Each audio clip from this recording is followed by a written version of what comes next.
So I'm going to be recording this while I'm playing the game, but it's not. It's going to be completely different. But, so Pac-Man's a really easy game to understand. Really. There's Blinky, Pinky, Inky, and Clyde, and they all work different ways. Blinky is the simplest to understand. Blinky is the red one. If I'd stop getting power pellets, I get so many power pellets because the power pellet is your best friend.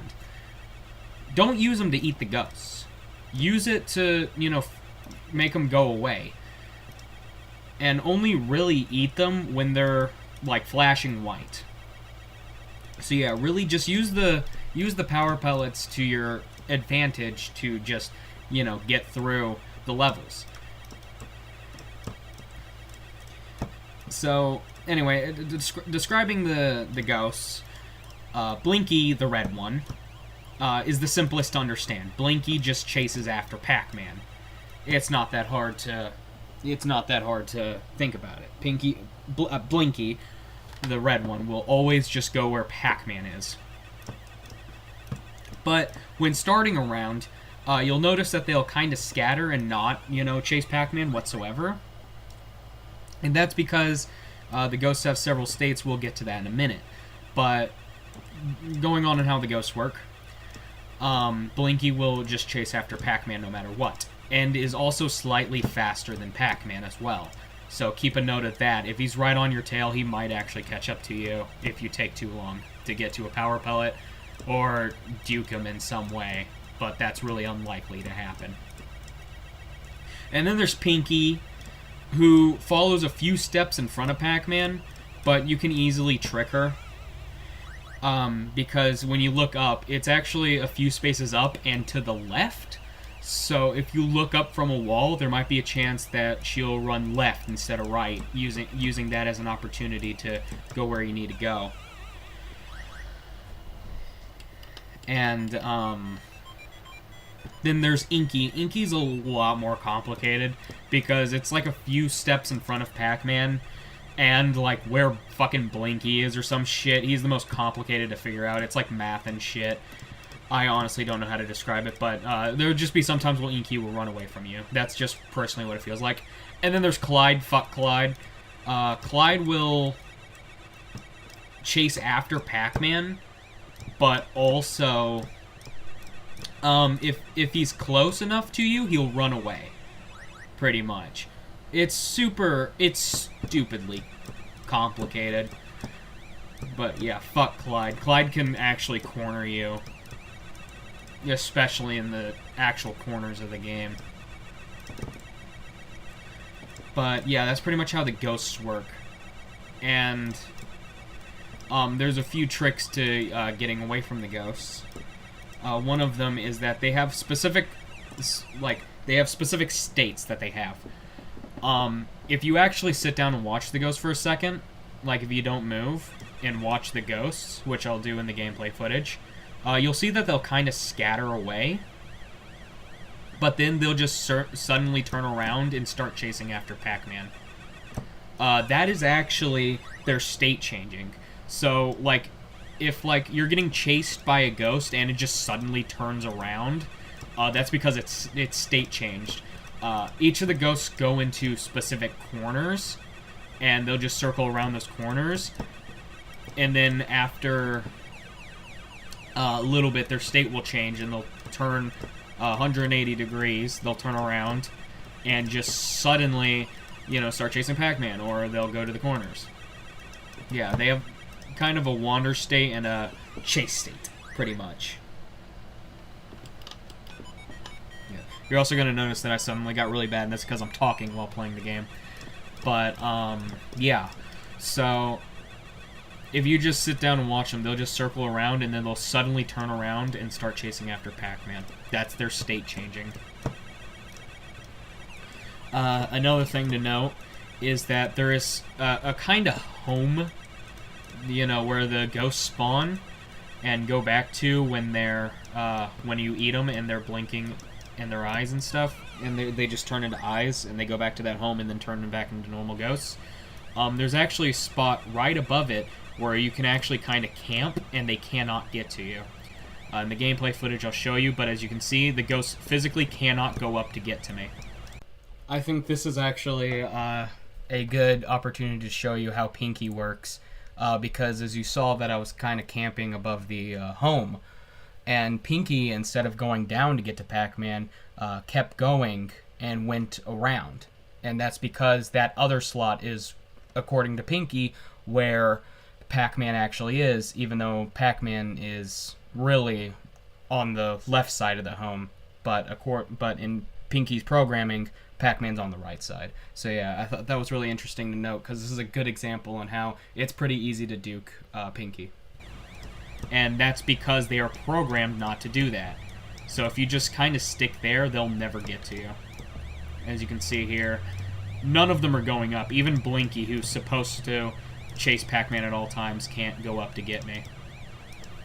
And as you saw there, they turned around, and, you know, that's because their state changed, pretty much.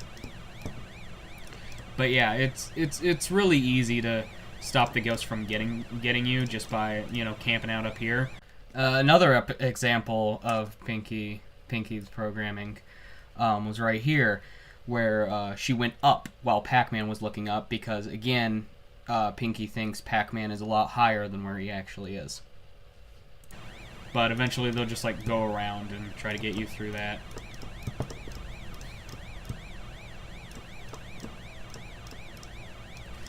But yeah, so that's another thing to keep note of while playing Pac-Man. And pretty much that's really the basics of it all. Don't ever think that you're slightly faster than the ghost. That's an important lesson to learn. Like, you'll think that you could probably make a turn. Don't make that turn go around and go somewhere else, because you most likely won't be able to take it.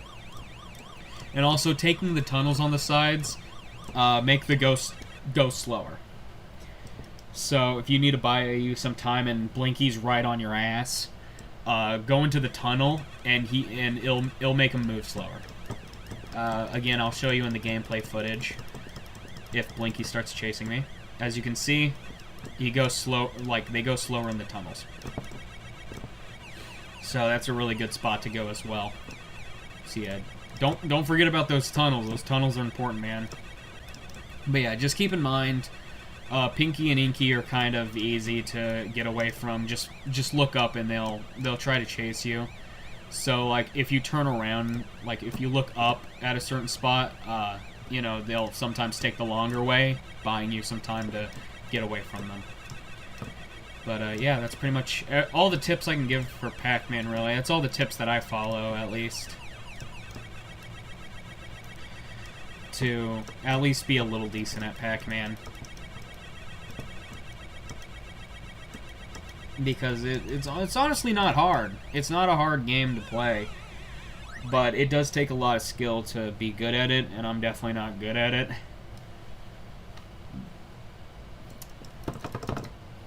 But yeah, that's Pac-Man. That's just some tips.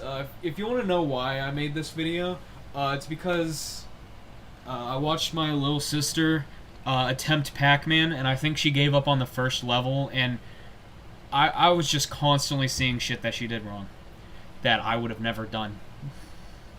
So yeah, that's the only reason I made this video. Just to say how to play fucking Pac-Man good. But yeah.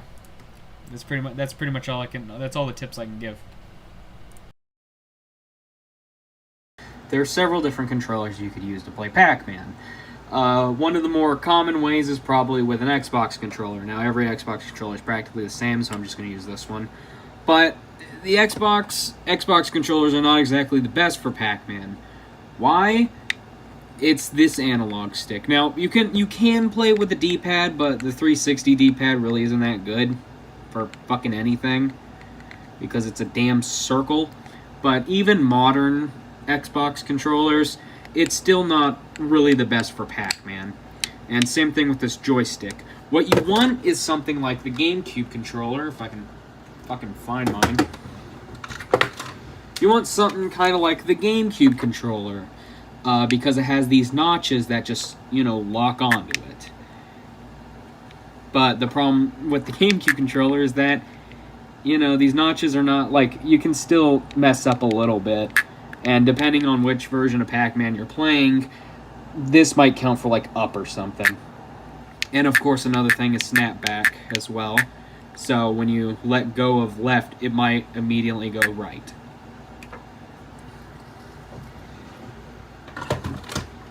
Now, you also have the PlayStation controller as well, just to get this one out of the way. PlayStation controller overall is just not a fucking good controller in the first place.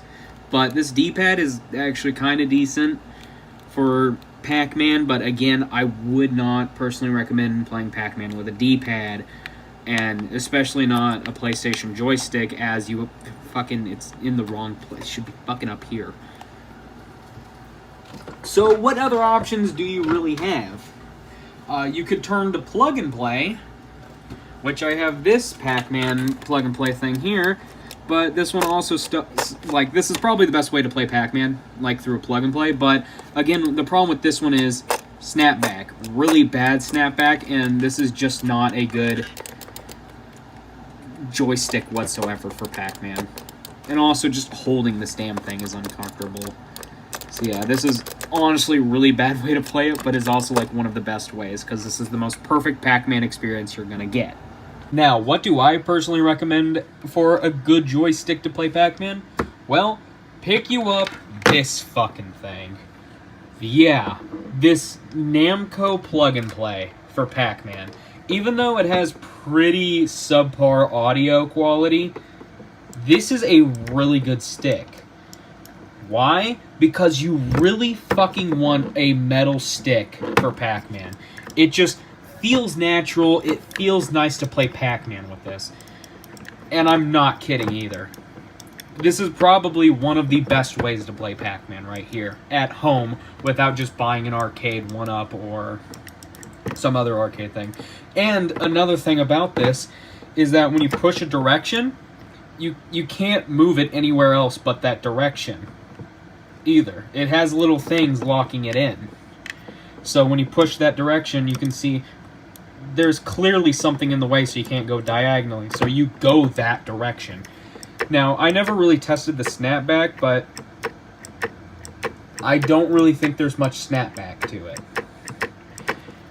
So it's honestly a really good, and anyway, you're just going to be holding it in one direction anyway. But yeah, it's honestly a really good joystick for Pac-Man.